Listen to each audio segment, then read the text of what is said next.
Hey guys, welcome back. This is Grown and Healthy, the channel where we explore self-improvement through movement. And in this video, I'm going to be reacting to Dr. Mike Diamond's video on fixing his flat feet. My anxiety is peaking. I've never gotten a massage. Exactly. I've had flat feet all my life. People call me duck feet, and my feet walk like they're inwards like this. If you've ever seen me walk, so it's pretty bad. We'll show you guys what it looks like to help me out with my flat feet. We have Max and Ken. We're gonna assist me with this. So what exactly are we gonna be doing? First part of the treatment will be myofascial release of a thick fibrous tissue called the plantar fascia, which runs from the heel to the toes. So how are we going to fix that? Through the myofascial release, to release that tension in that tissue. And the second part, we're going to look at exercises of the foot core of the muscle. Okay, that sounds like a solid plan. The idea that you start with the soft tissue massage and then you go into strengthening. That is a solid progression. That's the way to go. This arch is completely sort of collapsed. What we can see here is that he has extremely pronated feet. There is no delineation between the big toe, first MPJ, and the rest of his foot. It is extremely flat and lacking any intrinsic strength. Bruh, I am in fear. So we're just gonna warm it up. Just to let you know, there's nothing to be fearful about. Soft tissue massage, it's going to be on par with any other intense massage. I'm so worried. I have had anxiety the entire day, but this is a thing I've had my entire life, and I've just avoided it until this moment. Please do not avoid taking care of your feet. That's like avoiding taking care of your hands. Something that it needs to be done, and I'm glad he's starting now. I mean, I didn't understand what to do until I was 38. So at 28, way ahead of the game. So what are you doing here? So I'm just trying to, I don't never go straight and deep, always warm it up first. So just trying to warm it up, trying to get him a little bit more comfortable, and then we'll go into the deep stuff. Is it going to be an instant result, or will it take time? It would probably take time. It wouldn't be an instant result. It would be something that you would need to carry on when you're back home in Russia. Not probably. It definitely will not happen as an instant result. It took thousands of hours to allow for the weakening of your feet. It cannot be remedied in one visit, much less 10. The idea is that you can go 6 months until you start to see any actual results in terms of strengthening your feet. This is something that you haven't worked on for the majority of your life, and now that you're trying to engage it, it's not just going to instantly put itself together. It may take 1 to 2 years in order for you to actually gain the strength needed to actually alleviate the hyperpronation that you have. Now, I know you're instantly now searching for shortcuts, but understand this. With flat feet surgery, not only is there pain and not only financial expense, very expensive, but you will also have to rehabilitate your feet with a physical therapist for up to a year. So the year that it would take for you to do it on your own and develop the intrinsic foot strength, or to pay for the surgery, the complications that come with that, the expenses, and then still have to work on rehabilitating your foot from the surgery that you just had, I'd pick the former. Now you can see he's trying to maneuver or provide the more intense massage by reducing the surface area of his hand by just using the knuckle. He'd be far better off using a tool such as a Graston tool, which most physical therapists have, or a gua sha, which is far more economical for the home user and does the same thing. That feels like a knife cutting through thick butter. Or not even butter, I don't know, like thick meat. An inactive plantar fascia, which it is for the most part, it is slack, for lack of a better term, is going to feel like a piece of meat, a lifeless piece of meat, because it has not been allowed to activate itself through intrinsic use. You see, by wearing conventional shoes and having that instep jutting into that portion of the foot, it creates a initial sense of pain. And then after a while, in order to stop sending the signals of pain, it just shuts off. It just basically dampens your sensory input, and therefore it just lays flat. It no longer responds reflexively to its environment. It's just trying to shut off the high stress pain signals that are being sent to your brain.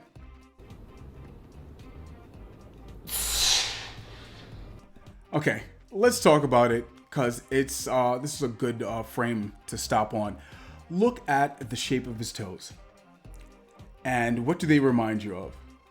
Yes, the forefoot or the toe space of a conventional shoe.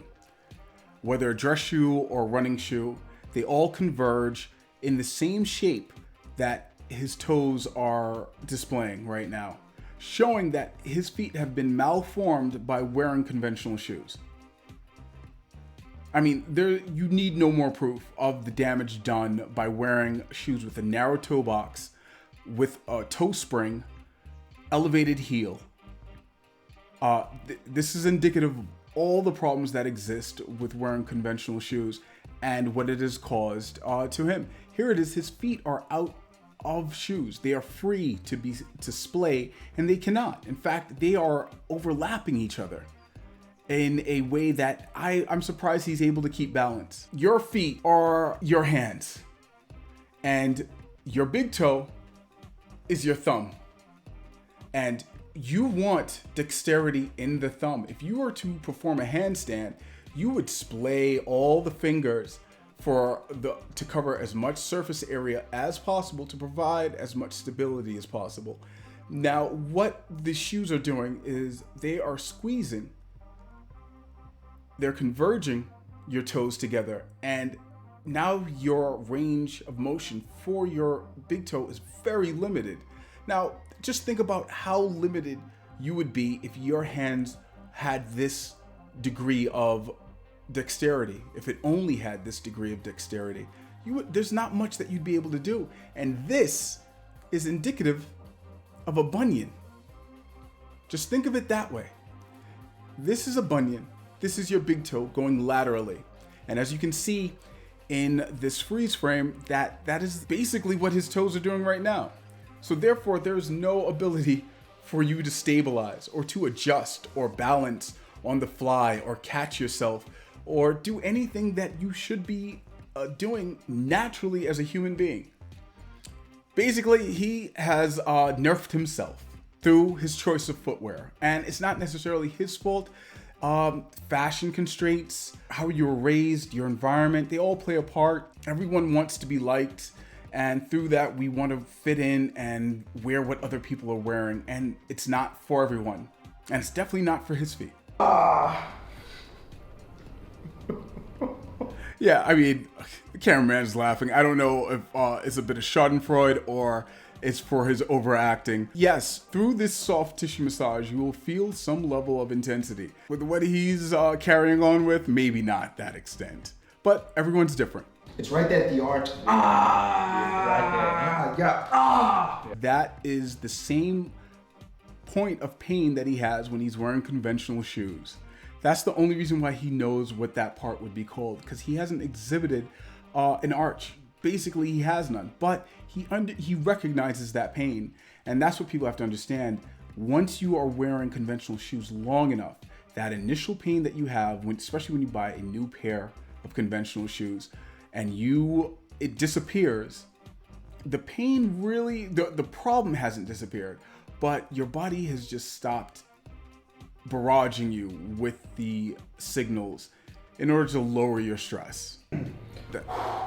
I don't know what the rag is about. I think it's more of a prop than an actual tool to help him mitigate the pain. This is really nothing, it's not intense. Man's just putting your thumb on your foot. Soft tissue massage can provide some intensity, but not the level he's displaying. Not in my experience. There are hundreds of thousands of sensors, sole of the foot. Yeah, some of them are gonna aggravate you. This is where acupuncture does its work. I mean, reflexology. Woo! Wow. Yeah, Dr. Mike, you get your Oscar. You hammed it up this time. Wow. Incredible. Wow! Ah! Shoot! Your feet should feel very relieved until you put them back in those coffins that you're wearing that have malformed your feet. Remember, doing any of these exercises and then putting your feet back in conventional shoes that are not going to serve you well, might as well you didn't do any of the exercises at all. What is the sense in rehabilitating something to then put it immediately back into what created the problem to begin with? So you're gonna try to create a fake arch. Yeah. Right? So with you. Okay, looking at his feet, of course, this is in a relaxed state. Pronation is normal and can occur with anyone and is a function of a working foot. The problem is when you cannot develop the strength or you no longer have the ability to move within supination and pronation. When you're just stuck in one mode and you don't have the ankle or foot strength to actually alleviate that position. And as we can see here, Dr. Mike has not just heavily pronated feet, his big toes are in a lateral direction. They are moving outwards of his midline. And that's going to be a problem. And it's going to be a problem with balance. It's going to be a problem as he gets older. If he continues to wear the shoes that are malforming his feet, he will have bunion issues in the future from the way his feet look now. And look how converged those toes are. Once your foot starts to exhibit the shape of a banana, that should be a clear signal. It's sort of, okay, it's flat here. Mm-hmm. So what you're gonna do is you're gonna pull your toes back and sort of create a nice fake arch. Okay. Okay, so let's see you do it then. You saw the physical therapist demonstrate how to kind of raise the arch. And now that he's asking Dr. Mike to raise or to at least create that shape as best as he can. Now, once he's done this, you can see a few things. One is that he does not have enough strength in his big toe. That is indicative because you can see that he's pressing, but there's no real tension being made onto that big toe. When you start or you develop enough strength, once you press that big toe into the ground, you will be able to easily discern the pressure. In fact, you see more pressure being exhibited on the other toes than on the big toe. You see by that first knuckle kind of jutting out. And also you see that he's unable to bring his first MPJ, which is the ball of the big toe, onto the ground. Again, showing the lack of dexterity that he has. And the other portion or the other indicator of his foot weakness is that in order to even create the position and the shape that he has had to pull the knee behind the heel in order to exhibit shape of an arch. If he had foot strength, he'd be able to bring the knee, at least the shin, perpendicular to the foot. And in true test of strength, he would be able to bring the knee forward of the heel. And so because he's unable to do any of those, we understand that he has, this is his first step into the journey of strengthening his feet. It's fine. Proprioception is what we're looking for the first attempt. Good. And you want to hold it for a good 10 seconds. 9, 8. Therapist is able to not only provide the ball of the big toe touching the ground, he's also able to pull in that big toe. And that is a key aspect of developing foot strength. 5, 4, 3, 2, 1. And what you want to be careful of is not getting your toes doing this. Yeah. So you still want your toes down. Yeah. Like your foot down, but create an arch. Yeah, I do feel an arch. He didn't feel. He felt his foot supinating. But with enough practice, yes, he will feel and be able to provide more dexterity to his feet. Loop this around. Okay. And around. Mm-hmm. Okay, put some tension on the band. Okay, I see where this is going, and the band is far too strong for his ability.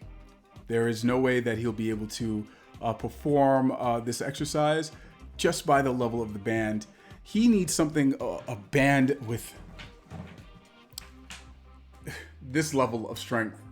super easy. Of course, you want it thicker so it's not as asphyxiating on the appendages. You still, it's far too advanced for his level. So He should start with just wearing toe spreaders, but that would involve wearing minimal shoes. Close, sorry. And open. Good. Again. Good. And back. So this band's quite hard. Yeah, I feel it. Yeah. And then the other one you can do is you just do it the other way around, but someone can help you with this one. Okay.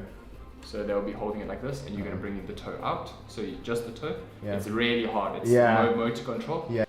Far too advanced, even to practice at home, that exercise. But it is also a great option for developing big toe dexterity and end range strength for the big toe. Yeah. You want to be trying to do this. Do that. Okay. But this band's really hard. So what you need is a very light TheraBand. Yeah. The other thing to get is a nice lacrosse ball. This is great for A must-have. A lacrosse ball is a must-have if you're talking about rehabbing your feet, if you have plantar fasciitis, any issue that you have with your foot. For the most part, it should be remedied by a lacrosse ball. And once you've gotten used to the lacrosse ball, you can go further and get a golf ball. Definitely a lacrosse ball is a must-have for developing foot dexterity and strength. everything. Yeah, this is my #1 mobility tool. Okay. I use this all over my body. I got this one and then I got a bigger ball. I don't use a classic foam roller. Okay. Because these ones I feel get in a lot more. So you can do this, just pop it on the ground and you literally stand on it. It's really not nice. And you're rolling forward, back, find a nice spot, do little circles on it. It's really not nice. It feels like I have pillows on my feet. Max and Ken, thank you guys. This is a great first attempt at remedying a major problem amongst people. And it's a major problem for the exact reason they never mentioned at any point in this video, which is your footwear. The root cause of why your foot is misshapen is from the shoes that you're wearing. And the more that you can walk barefoot, the more that you can wear minimal shoes, is the better foot health you'll have in the future. All right, guys. This has been a great experience for me. I get to see what people are doing out in the field. And I'm gonna try and put out some more reaction videos. I hope you like it. Leave some comments below. If there are any videos you'd like me to react to, that would be great. This is Grown and Healthy, the channel where we explore self-improvement through movement. Dr. Mike, you have to buy barefoot shoes, minimal shoes. Walk barefoot.